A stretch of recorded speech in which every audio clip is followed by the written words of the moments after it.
Namaskar, hello and welcome to Sunset TV. I am Namrata Singh and you are watching Question Hour. This show focuses on important questions raised by members in both the House of Parliament concerning matters of national interest. In the Rajya Sabha, members from various parties posed questions related to 14 ministries and sought responses from the respective ministers. Similarly, in the Lok Sabha's Question Hour, members from diverse parties raised questions pertaining to 9 ministries and sought responses from the respective ministers. Now, let's take a closer look at some of the questions whose replies were tabled in both the houses. Rajya Sabha MP Chunilal Garasia asked the Minister of Youth Affairs and Sports the level at which volunteers are being selected under the National Youth Volunteer Scheme, the training and orientation modules being finalized under the scheme, and the future plans for scaling up and institutionalizing the scheme. The ministry in its reply informed the House that My Bharat Youth Volunteers, earlier known as National Youth Volunteers, are selected at the block level. 2 volunteers are deployed in each block of districts where My Bharat has a Kendra office, and 3 volunteers are deployed in blocks of the districts where My Bharat Kendra office has not been established so as to ensure adequate coverage. The selection process is carried out in a transparent and structured manner. Youth in the age group of 18 to 29 years with the minimum educational qualification of matriculation are eligible to apply. Applications are invited at the district level from eligible candidates. Thereafter, the candidates are shortlisted and interviewed by a 3-member selection committee constituted at the district level under the chairmanship of the district youth officer. The committee evaluates the candidates based on the prescribed eligibility criteria, including age, educational qualification, and inclination towards community service. The final list of selected candidates is approved at the district level, and the selected volunteers are subsequently deployed at the block level for engagement under the scheme. The deployment of My Bharat Youth Volunteer has been completed in 9 states and UTs and is under process in 29 states and UTs. The National Youth Corps scheme provides for induction training of volunteers at the time of their joining, as well as refresher training during the period of engagement with a view to building their capacities and enhancing effectiveness in community-based activities. The district-level officers of My Bharat are responsible for supervision, field guidance, and periodic performance monitoring of volunteers. This framework of training, reporting processes, and field-level oversight is uniformly implemented across all states and UTs. The scheme operates within the existing administrative and financial framework of the government. Its scope and outreach remains subject to periodic review based on implementation experience and available resources. Operational guidelines and monitoring mechanisms form part of the existing process to ensure effective execution.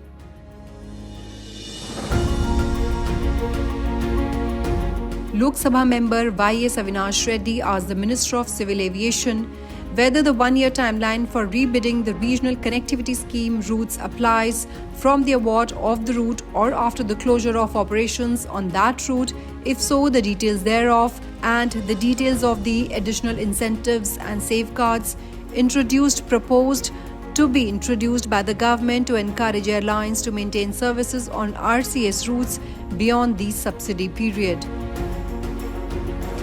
Honorable Speaker, sir, regarding international connectivity from the Rayalaseema area, I also come from that state of Andhra Pradesh, so I know exactly how important this issue is, and we have been from the ministry pursuing on this issue with the airlines also, and using the existing capacity between the 2 countries, especially to Kuwait, because when you talk about international travel, it is a bilateral agreement between both the countries on what destination should be allowed to be travelled, and we are totally trying from our side, from the ministry, as early as possible, we want to start the connectivity. Sir, this is not related to the existing question, but I'll answer both the questions that the Honorable Member has asked. One regarding the construction of the airport in Kadapa, we will be completing it by the end of March next year, sir. March 31st, 2026 is the expected date of completion for the airport.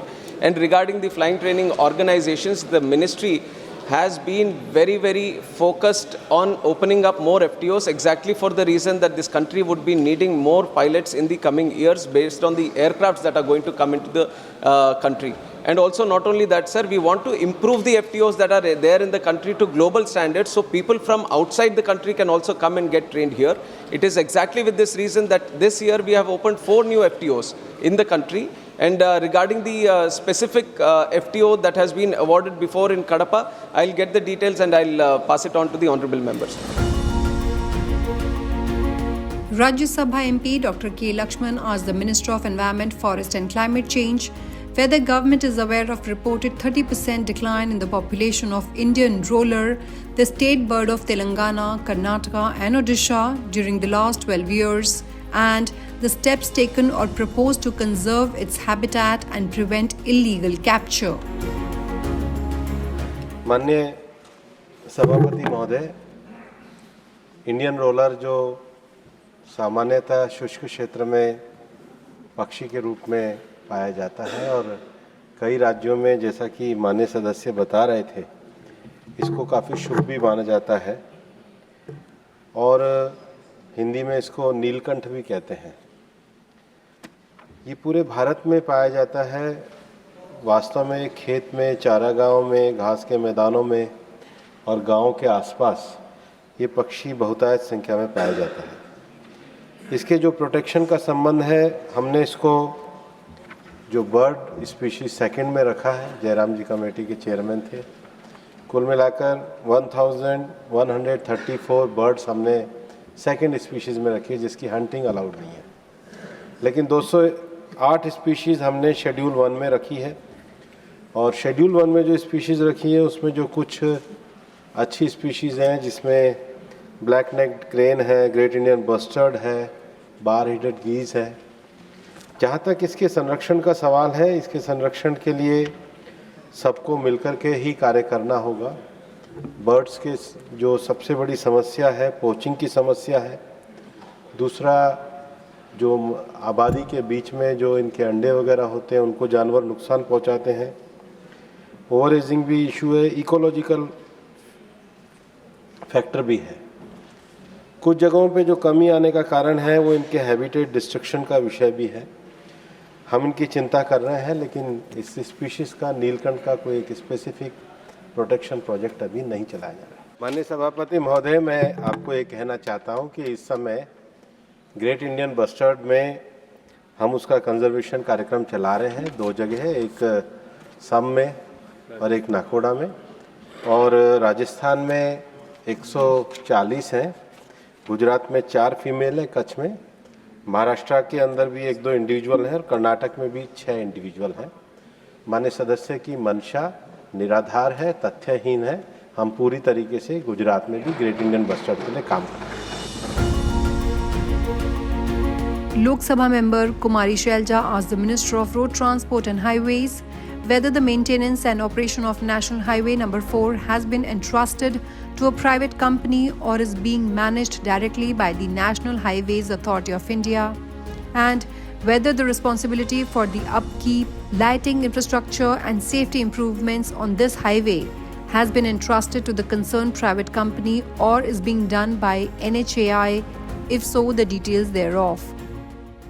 सम्मान्य सभापति महोदय, सम्मान्य सदस्य ने जिस road का उल्लेख किया है उसमें ज़रूर ये समस्या है, और 2022 में 2017 में रोड बना और 2022 में इसका डिफेक्ट लायबिलिटी पीरियड जो था वो समाप्त हुआ।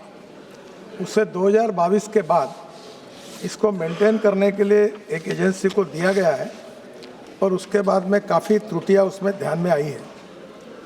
मैं सम्मान्य सदस्यों को आश्वस्त करना चाहता हूं कि उन्होंने जो कहा है वो काम, उसकी शुरुआत हुई है। जो उन्होंने अंडरपास की बात की वो मार्च 2026 के पहले सहुआला, प्रथम, उड़ान, चोरमर खेड़ा, सावत खेड़ा और DPR फॉर बाईपास इन धिंग ये हमने तैयार करने के लिए दिया है, और मार्च तक इसका काम शुरू करने की कोशिश करेंगे। जो लाइट के बारे में उन्होंने बताया है, कि उसके बारे में भी लाइन को दुरुस्त किया गया और जिस जगह पर आपने मांग की थी उस जगह लाइट लगाने के भी आदेश किए हैं। इसके साथ साथ ब्लैक स्पॉट भी आइडेंटिफाई करने के लिए विलेज खेरीकान में 6 लेन VUP को भी सैंक्शन करके अवार्ड किया गया है। एग्जिस्टिंग लाइटिंग भी रिपेयर भी किया हुआ है और additional lighting will be provide on 4 underpasses. तो मैं सम्मान्य सदस्य को आश्वस्त करूंगा कि उन्होंने बताई हुई बातों को तुरंत इन सब के काम हो जाएंगे। पर जहाँ तक ये मेंटेनेंस की बात है, इसके लिए हमने ये गंभीरता से विषय लिया है और now we have ensured that for every section of NH responsible maintenance agency is in place. PBMC that is performance based maintenance contract, ये 5-7 साल के लिए हम देने वाले हैं and payment link to performance and penalty for not achieving desired level of performance will be deducted from monthly payment। अब इसमें संभावना ये है कि ये सब करते समय उसमें ह्यूमन इंटरवेंशन होने के कारण अनेक बार अनेक लैप्सेस रह जाते हैं और इसलिए ये पूरे इसका अध्ययन चल रहा है। 1 महीने के अंदर एक मॉडर्न पॉलिसी हम ला रहे हैं जिसमें minimum human intervention to check defects. A vehicle ऐसा तैयार किया है which is equipped with 3D laser scanners, GPS and cameras etc. for collecting data on road conditions। ये रोड का पूरा कॉन्ट्रैक्ट हम देंगे, इसका डाटा तुरंत हमारे सर्वर में आएगा और इसलिए कोई मैनिपुलेट नहीं कर पाएगा और उसके आधार पर मेंटेनेंस होगा। Data in real time, there is no scope of manipulation. High resolution videos, photos, roughness, rutting, potholes, cracking, बाद में signages, crash barriers, lightning, encroachment और रोड साइड प्लांटेशन, ये सब जानकारी हमारे पास डायरेक्ट यहाँ सर्वर में आएगी और प्रोजेक्ट टू प्रोजेक्ट उसको चेक करके हम कार्रवाई करेंगे। Before start of work, before issue of completion certificate at regular intervals of 6 month after completion. तो अब ये टेक्निकली AI का उपयोग करके पूरे नेशनल हाईवे का हम मेंटेनेंस कर रहे हैं और इसमें जो त्रुटियाँ हैं आपने जो कहा वो तो प्रोजेक्ट में हमने सुधार दी है, बार इसके बाद बाकी भी प्रोजेक्ट का इस प्रकार से मेंटेनेंस करेंगे। एक बाईपास बना हुआ है अध्यक्ष महाराज, दूसरे के बारे में सम्मान्य सदस्य ने मांग की है, उसकी फिजिबिलिटी अब चेक करके फिर निर्णय करेंगे। जहाँ तक आपने ये जो कहा है कि भिंग, इसमें DPR में हम उसके लिए बाईपास बना रहे हैं और उसके साथ साथ नहीं अंडर ब्रिज भी कर देंगे, दोनों भी उसमें DPR में वो इंक्लूड होगा। और उसके साथ साथ ये जो नॉर्दर्न बाईपास की बात आपने की है उसका PCU मैडम अभी केवल 8000 है और इसकी फिजिबिलिटी फिर से चेक करेंगे। नॉर्दर्न बाईपास कंस्ट्रक्ट हुआ है उसका 8000 PCU पर सदर्न बाईपास के लिए PCUs कितना मिलता है उसकी फिजिबिलिटी चेक करेंगे। उसका अध्ययन करने के बाद वो भी संभव हो सकता है तो करने का प्रयास करेंगे। Rajya Sabha MP R. Girirajan asked the Minister of Culture whether government plans to preserve and protect archaeological monuments in Tamil Nadu and if so, the details thereof, and whether government has taken any measures to include more archaeological monuments like Vellore Fort as UNESCO World Heritage Monument. माननीय सदस्य के प्रश्न के संदर्भ में मैं आपके माध्यम से निवेदन करना चाहता हूं। आर्कियोलॉजिकल सर्वे ऑफ इंडिया जो एक्सकेवेशन पे एक्टिविटीज़ देश भर में संचालित करती है, तमिलनाडु में 2014-15 में, 2015-16 में आर्कियोलॉजिकल सर्वे ऑफ इंडिया के एक अधिकारी जिनका नाम अमरनाथ रामसुंदरम था, उनके माध्यम से उन्होंने एक्सकेवेशन एक्टिविटीज़ किया था। 16-17 में उनका स्थानांतरण होने के बाद में दूसरे अधिकारी को ये जिम्मेदारी दी गई थी। उन्होंने जो रिपोर्ट उनको सबमिट करना चाहिए था वो रिपोर्ट सबमिट नहीं हो पाई। 2023 में उसको लेकर के न्यायालय में एक वाद दायर किया गया और न्यायालय के आदेश के बाद में वो रिपोर्ट सबमिट हुई। ASI की में जो भी ASI फाइनल रिपोर्ट पब्लिश करता है, क्योंकि वो एक इंटरनेशनली वैलिडेटेड डॉक्यूमेंट होता है, पूरी दुनिया उसके ऊपर अध्ययन करती है, इसलिए ये प्रथा है कि जो भी रिपोर्ट कोई भी एक्सकेवेशन करने वाला आर्कियोलॉजिस्ट अगर सबमिट करता है तो उसको 2 एक्सपर्ट्स जो हैं उसको वैलिडेट करते हैं, उसको वेट करते हैं। वेट करने के बाद में उनके जो ऑब्जर्वेशन है वो ऑब्जर्वेशंस यदि कोई हैं तो वो एक्सकेवेटर को सूचित किए जाते हैं, वो उसमें अपना प्रत्युत्तर सबमिट करता है और उसके बाद में तय प्रक्रिया से उसका जो है पब्लिकेशन होता है। ये रिपोर्ट सबमिट होने के बाद में एक्सकेवेटर को जो है 21/5/2025 को एक चिट्ठी लिखी गई थी कि आप इस तरह के ऑब्जर्वेशन सब्जेक्ट मैटर एक्सपर्ट्स ने दिए। उन सब्जेक्ट मैटर एक्सपर्ट्स के ऑब्जर्वेशन के आधार पर आप अपने जो है उस पे आंसर्स जो हैं या इम्प्रूवमेंट इन द आपकी सबमिटेड रिपोर्ट है उसमें करके दें। वो अभी तक जो है एक्सकेवेटर ने सबमिट नहीं किया। और उसके साथ साथ में उसके बाद लगातार राज्य सरकार को जो अनुमति दी गई, राज्य सरकार ने उस पर एक्सकेवेशन एक्टिविटीज़ की है, उसकी भी अभी रिपोर्ट एएसआई तक नहीं पहुंची। मुझे लगता है कि जो रिपोर्ट अभी तक अधूरी है, जिस रिपोर्ट पे अभी तक पूरी तरह से जो है निर्णय नहीं हुआ है, उसको लेकर के उसका जिस तरह से राजनीतिकरण किया गया, अखबारों में जिस तरह से समाचार छापे गए, जिस तरह से पॉलिटिकल स्टेटमेंट दे करके, इतने साइंटिफिक जो हमारी ऐतिहासिक धरोहर जिसकी चिंता अभी और विरासत की चिंता अभी माननीय सदस्य पहले क्वेश्चन में कर रहे थे आदरणीय तिवारी साहब, उस परिप्रेक्ष्य में कहना चाहता हूं कि हमको ऐसे विषयों को, जो विषय भारत की विरासत, भारत के इतिहास, भारत की सभ्यता उनसे जुड़े हुए हैं, उनका पॉलिटिसाइजेशन करने से बचना चाहिए। इस तरह की एक्टिविटीज़ मैं माननीय सदस्य के लिए नहीं, लेकिन जिस तरह का मैंने पढ़ा है वो अत्यंत ही दुर्भाग्यपूर्ण है। अभी उस रिपोर्ट को पब्लिश करने के लिए जो एक्सकेवेटर को ऑब्जर्वेशंस के ऊपर अपने कमेंट्स करने, वो सबमिट नहीं हुए। Well, that is all I have for you in this edition of Question Hour. Stay tuned and thank you for watching Sunset TV.